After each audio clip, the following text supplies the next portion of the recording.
2014ರಲ್ಲಿ ಭಾರೀ ಬಹುಮತದೊಂದಿಗೆ ದೆಹಲಿಯ ಗದ್ದುಗೆಯನ್ನು ಹಿಡಿದ ಮೋದಿ ಸರ್ಕಾರಕ್ಕೆ 2 ವರ್ಷಗಳು ಪೂರ್ಣಗೊಳ್ಳುತ್ತಿವೆ. ಈ ಬಗ್ಗೆ ಮಾತನಾಡಲಿಕ್ಕೆ ನಮ್ಮ ಜೊತೆಗಿದ್ದಾರೆ ಕೇಂದ್ರದ ರಾಸಾಯನಿಕ ಮತ್ತು ರಸಗೊಬ್ಬರ ಖಾತೆಗಳ ಸಚಿವ ಅನಂತಕುಮಾರ್ ಅವರು. ಅನಂತಕುಮಾರ್ ಅವರೇ, ಇಂಡಿಯಾ ಗೇಟ್ ಕಾರ್ಯಕ್ರಮಕ್ಕೆ ಸ್ವಾಗತ. ನಮಸ್ಕಾರ. ಅನಂತಕುಮಾರ್ ಅವರೇ, 2 ವರ್ಷದ ಹಿಂದೆ ಚಂದ್ರನನ್ನೇ ತಂದು ಭೂಮಿಯ ಮೇಲೆ ಕೆಳಗಿಡ್ತೀವಿ ಅಂತಕ್ಕಂಥ ರೀತಿಯಲ್ಲಿ BJP ಪ್ರಚಾರವನ್ನು ನಡೆಸಿತ್ತು, ಭಾರೀ ಬಹುಮತವೂ ಸಿಕ್ತು. 2 ವರ್ಷಗಳಲ್ಲಿ ಏನು ಬದಲಾಯಿತು ಅಂತ ನಿಮ್ಗನ್ಸುತ್ತೆ? 2 ವರ್ಷದ ಹಿಂದೆ ನಾವು ಗದ್ಗೆ ಹಿಡಿಲಿಲ್ಲ. ದಿಲ್ಲಿಯಲ್ಲಿ ಸನ್ಮಾನ್ಯ ನರೇಂದ್ರ ಮೋದಿ ಅವರು ಮೊದಲನೇ ಪ್ರಧಾನಮಂತ್ರಿ ಕೆಂಪು ಕೋಟೆಯ ಮೇಲಿನಿಂದ ಅವರು ಘೋಷಣೆ ಮಾಡಿದರು, ನಾನು ಈ ದೇಶದ ಪ್ರಧಾನಮಂತ್ರಿ ಅಲ್ಲ, ಪ್ರಧಾನ ಸೇವಕ ಅಂತ ಹೇಳಿ. ಆದ್ದರಿಂದ ಮಾಲೀಕರ ಭಾವನೆಯಿಂದಲ್ಲ, ವಂಶ ಪಾರಂಪರ್ಯದಿಂದ ಮಾಲೀಕರ ಭಾವನೆಯಿಂದಲ್ಲ, ಒಂದು ಸೇವಕರ ಭಾವನೆಯಲ್ಲಿ ಕೆಲಸ ಮಾಡ್ತಾ ಇರುವಂಥ ಸರ್ಕಾರ BJP ಸರ್ಕಾರ, NDA ಸರ್ಕಾರ, ಮೋದಿ ಸರ್ಕಾರ. ಅಂದರೆ UPA ಸರ್ಕಾರಕ್ಕೂ 10 ವರ್ಷಗಳ UPA ಸರ್ಕಾರವನ್ನು ನಾವು ನೋಡಿದ್ವಿ. 10 ವರ್ಷಗಳ ನಂತರ 2 ವರ್ಷಗಳ ಮೋದಿ ಸರ್ಕಾರಕ್ಕೂ ಏನು ಬದಲಾವಣೆ ಇದೆ ಅಂತ ನಿಮ್ಗನ್ಸುತ್ತೆ? UPA ಮತ್ತು NDA 10 ವರ್ಷ ಏನು ವ್ಯಾಪಕವಾದಂಥ ಭ್ರಷ್ಟಾಚಾರ, ಎಲ್ಲ ಥರದ ಸ್ಕ್ಯಾಮ್ಗಳು, 2G ಇರ್ಬೋದು, ಕೋಲ್ಜಿ ಇರ್ಬೋದು, ದಾಮಾಜಿವರೆಗೆ. ಅದಾದ ನಂತರ ರಾಜಕೀಯ ಅಸ್ಥಿರತೆ, ನೇತೃತ್ವ ವಿಹೀನತೆ ಮತ್ತು ಆರ್ಥಿಕ ದಿವಾಳಿತನ. ಇವತ್ತು ನಾವು ಒಂದು ನಿರ್ಣಾಯಕ ನೇತೃತ್ವದಲ್ಲಿ ದಾಪುಗಾಲನ್ನು ಹಾಕ್ತಾ ಇದ್ದೇವೆ.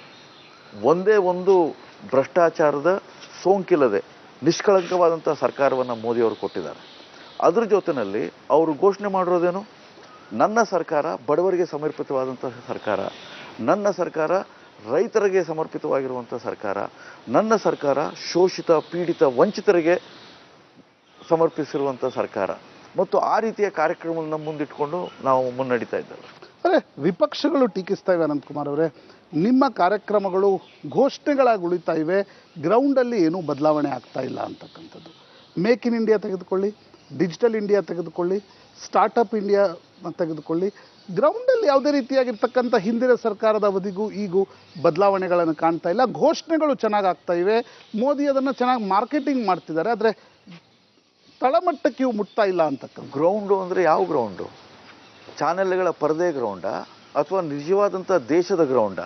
ಈಗ ಉದಾಹರಣೆಗೆ, ಯಾವ ದೇಶದಲ್ಲಿ ಕೇವಲ 26% ಜನಕ್ಕೆ ಮಾತ್ರ ಒಂದು ಸಾಂಸ್ಥಿಕ ಹಣಕಾಸಿನ ವ್ಯವಸ್ಥೆ ಇತ್ತು, ಯಾರ ಕಡೆ ಬ್ಯಾಂಕ್ ಅಕೌಂಟೇ ಇರಲಿಲ್ಲ, ಅಂಥ 21 ಕೋಟಿ ಕುಟುಂಬಗಳಿಗೆ ಕೇವಲ 100 ದಿವಸದಲ್ಲಿ ಬ್ಯಾಂಕ್ ಅಕೌಂಟ್ ಕೊಡಿಸೋದು, ಇದು ಎಲ್ಲಿ ಜನರ ಮಧ್ಯೆ ಆಗಿದೆ?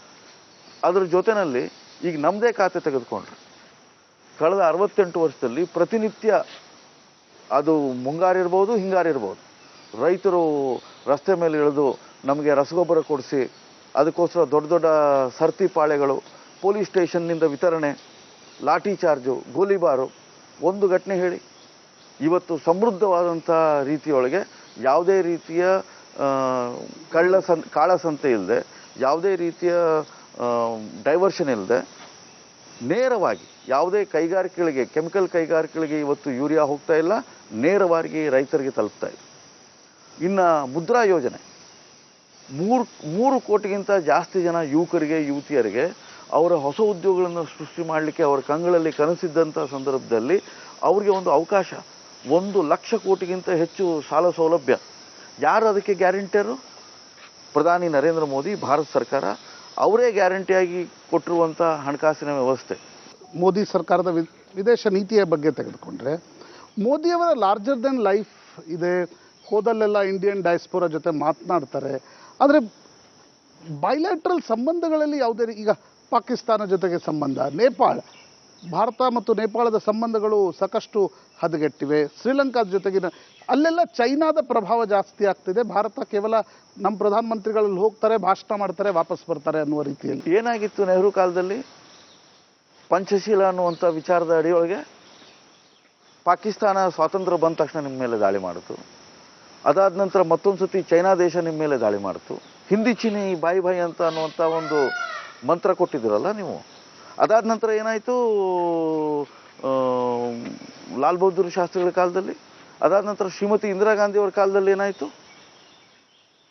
ಮೊದಲನೇ ಬಾರಿಗೆ ಕಾರ್ಗಿಲ್ನಲ್ಲಿ ನಾವು ಯುದ್ಧವನ್ನು ಗೆದ್ದು, ಆ ಗೆದ್ದ ಯುದ್ಧವನ್ನು ಇಡೀ ಜಗತ್ತಿನ ಜನ ಒಪ್ಕೊಂಡು ಅಣ್ವಸ್ತ್ರವನ್ನು ಉಪಯೋಗ ಮಾಡಿ ನಾವೊಂದು ಸೂಪರ್ ಪವರ್ ಆದ್ವಿ. ಈಗ ಪಾಕಿಸ್ತಾನ ಏನು ಮಾಡಿದರೂ ಕೂಡ ಇರಾನದ ಜೊತೆಯಲ್ಲಿ ನಾವು ಮಾತುಕತೆಯನ್ನು ನಡೆಸ್ತಾ ಇದ್ದೇವೆ. ಚೈನಾ ಜೊತೆಯಲ್ಲಿ ನಾವು ಇಡೀ ಆ ದೂರ ಪ್ರಾಚ್ಯದ ದೇಶಗಳು ಜಪಾನ್ನಿಂದ ಹಿಡ್ಕೊಂಡು ವಿಯೆಟ್ನಾಂವರೆಗೆ ಸಂಬಂಧವನ್ನು ಬೆಳೆಸ್ಕೊಂಡಿದ್ದೀವಿ. ಇಡೀ ಮಧ್ಯಪ್ರಾಚ್ಯ, ಮಿಡ್ಲ್ ಈಸ್ಟ್, ಗಲ್ಫ್ ಕಂಟ್ರಿಗಳು, ಆ ಎಲ್ಲ ಕಂಟ್ರಿಗಳು ಆಶಾಭರಿತ ದೃಷ್ಟಿಯಿಂದ ಇವತ್ತು ಭಾರತ ಜೊತೆಯಲ್ಲಿ ಒಪ್ಪಂದ ಮಾಡಿಕೊಳ್ತಾ ಇದ್ದಾವೆ. ಅವು ಕೆಂಪು ಕಂಬಳಿಯ ಒಂದು ಸ್ವಾಗತವನ್ನು, ಅದು ಸೌದಿ ಅರೇಬಿಯಾ ಇರ್ಬೋದು, ಅದು ದುಬೈ ಇರ್ಬೋದು, ಅದು ಇರಾನ್ ಇರ್ಬೋದು, ಎಲ್ಲ ದೇಶಗಳಲ್ಲಿ ಇವತ್ತು ನರೇಂದ್ರ ಮೋದಿ ಅವರಿಗೆ ಕೊಟ್ಟಿದ್ದಾರೆ. ಈ ಥರದ ಭಾರತದ ಒಂದು ಶಕ್ತಿಯನ್ನು ತೋರಿಸುವಂತಹ, ಭಾರತದ ಒಂದು ಮಹತ್ವವನ್ನು ತೋರಿಸುವಂತಹ ಸಂದರ್ಭ ಯಾವಾಗ ಬಂದಿತ್ತು? ಸುವರ್ಣಾವಕಾಶ. ಇದು ಮೋದಿ ಕಾಲದಲ್ಲಿ ಬಂದಿದೆ. ಅಂದರೆ ಇವತ್ತು ಯುರೋಪ್ನಲ್ಲೂ ನಿಮ್ಮ ಪ್ರಭಾವ, ಅಮೆರಿಕದಲ್ಲೂ ನಿಮ್ಮ ಪ್ರಭಾವ, ಆಸ್ಟ್ರೇಲಿಯಾದಲ್ಲೂ ನಿಮ್ಮ ಪ್ರಭಾವ, ಅದ್ರ ಜೊತೆಯಲ್ಲಿ ಗಲ್ಫ್ನಲ್ಲಿ ಕೂಡ ಪ್ರಭಾವ. ಗಲ್ಫ್ ರಾಷ್ಟ್ರಗಳು ಪಾಕಿಸ್ತಾನ ಜೊತೆಗೆ ನಿಲ್ತಾ ಇದ್ದು ಈಗ ಸಂಪೂರ್ಣವಾಗಿ ಭಾರತದೊಂದಿಗೆ ನಿಂತಿದೆ. ಇದು ಕೂಟನೀತಿಯ ವಿಜಯ ಅಲ್ವಾ? 2014ಕ್ಕಿಂತ ಮುಂಚೆ ಬಿಜೆಪಿ ಪ್ರಧಾನಮಂತ್ರಿ ಮೋದಿ ಕೂಡ ಆಗ ಹೇಳ್ತಾ ಇದ್ರು, ಬಹುತ್ ಹುಯಿ ಮೆಹಂಗಾಯಿ ಕಿ ಮಾರ್ ಅಬ್ ಕಿ ಬಾರ್ ಮೋದಿ ಸರ್ಕಾರ. 2 ವರ್ಷಗಳಲ್ಲಿ ಬೆಲೆ ಏರಿಕೆಗೆ ಸಂಬಂಧಪಟ್ಟಂತೆ ಏನೂ ಆಗಿಲ್ಲ. ಇವತ್ತು ನೀವು ಬೇಳೆಯನ್ನೇ ಇಟ್ಕೊಂಡು ಸಾಕಷ್ಟು ದೊಡ್ಡ ಪ್ರಚಾರವನ್ನು ನಡೆಸಿದ್ರಿ. ಇವತ್ತು ಬೇಳೆಯ ಬೆಲೆ 200 ರೂಪಾಯಿ ಇದೆ. ಕಪ್ಪು ಹಣಕ್ಕೆ ಸಂಬಂಧಪಟ್ಟಂತೆ ಕಾಂಗ್ರೆಸ್ ಸರ್ಕಾರದ ಮೇಲೆ ಅನೇಕ ಟೀಕೆಗಳನ್ನು ನೀವು ಮಾಡಿದ್ರಿ. ನೋಡಿ, ಈ ಬೆಲೆ ಏರಿಕೆ ಇದೊಂದು ಪ್ರಮುಖವಾದಂಥ ವಿಷಯ. ಮತ್ತು ಇವತ್ತು ಇಡೀ ದೇಶದ ಅರ್ಧ ಭಾಗಕ್ಕಿಂತ ಹೆಚ್ಚು ಕಡೆಗಳಲ್ಲಿ ತೀವ್ರವಾದಂಥ ಬರಗಾಲದ ಸಂಕಷ್ಟ ಇದ್ದಂಥ ಸಂದರ್ಭದಲ್ಲೂ ಕೂಡ ಬೆಲೆ ಏರಿಕೆಯ ಸೂಚ್ಯಂಕವನ್ನು ನಿಯಂತ್ರಣ ಮಾಡಿ ಈಗ ಪೂರ್ತಿಯಾಗಿ ಮುಂಗಾರು ವಿಫಲಗೊಂಡಿದೆ, ಹಿಂಗಾರು ವಿಫಲಗೊಂಡಿದೆ ಕಳೆದ ವರ್ಷ. ಅಂಥ ಸಂದರ್ಭದಲ್ಲಿ ಬೇಳೆ ಧಾನ್ಯಗಳು ಮತ್ತು ಕಾಯಿಪಲ್ಯಗಳ ದರ ಜಾಸ್ತಿ ಆಗ್ತಾ ಇದೆ ಅಂತ ಹೇಳಿದರೆ ಅದು ಅತ್ಯಂತ ಸಹಜವಾದಂಥ ಸ್ಥಿತಿ. ಆದರೆ ಕೊರತೆ ಆಗದೇ ಇರೋ ರೀತಿಯೊಳಗೆ ನಾವು ಅದನ್ನು ನಿರ್ವಹಿಸಿದ್ದೇವೆ. ಎರಡನೇ ಸಂಗತಿ, ಕಪ್ಪು ಹಣದ ಬಗ್ಗೆ ಸರ್ವೋಚ್ಚ ನ್ಯಾಯಾಲಯ ತೀರ್ಪು ಕೊಟ್ಟಿದ್ದು ಯಾವಾಗ? ಸ್ಪೆಷಲ್ ಇನ್ವೆಸ್ಟಿಗೇಷನ್ ಟೀಮ್ ಮಾಡಿ ಅಂತ ಹೇಳಿ 2011ರಲ್ಲಿ 2 ವರ್ಷ ಯಾಕೆ ಸುಮ್ಮನೆ ಕೂತಿದ್ರು?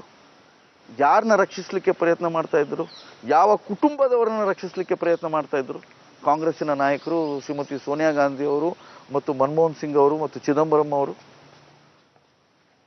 ನಾವು ಬಂದ ತಕ್ಷಣ ಮೊದಲನೇ ಕ್ಯಾಬಿನೆಟ್ ಮೀಟಿಂಗ್ನಲ್ಲಿ ನಾವು ತೀರ್ಮಾನ ಮಾಡಿದ್ವಿ, ನಾವು ಸ್ಪೆಷಲ್ ಇನ್ವೆಸ್ಟಿಗೇಷನ್ ಟೀಮನ್ನು ಏರ್ಪಡಿಸ್ತೇವೆ, ವಿಶೇಷ ತನಿಖಾ ದಳವನ್ನು ನಾವು ಏರ್ಪಡಿಸ್ತೇವೆ ಅಂತ ಅದನ್ನು ನಾವು ರಚನೆ ಮಾಡಿದ್ವಿ. ಮತ್ತು ತಮಗೆ ಗೊತ್ತಿದೆ, ಅದು ನಾವು ಇಲ್ಲಿಯ ಭಾರತದ ನ್ಯಾಯಾಲಯದಲ್ಲೂ ನಾವು ಅದಕ್ಕೆ ಹೋರಾಟ ಮಾಡಬೇಕು, ಅಂತಾರಾಷ್ಟ್ರೀಯ ನ್ಯಾಯಾಲಯದಲ್ಲಿ ಹೋರಾಟ ಮಾಡಬೇಕು.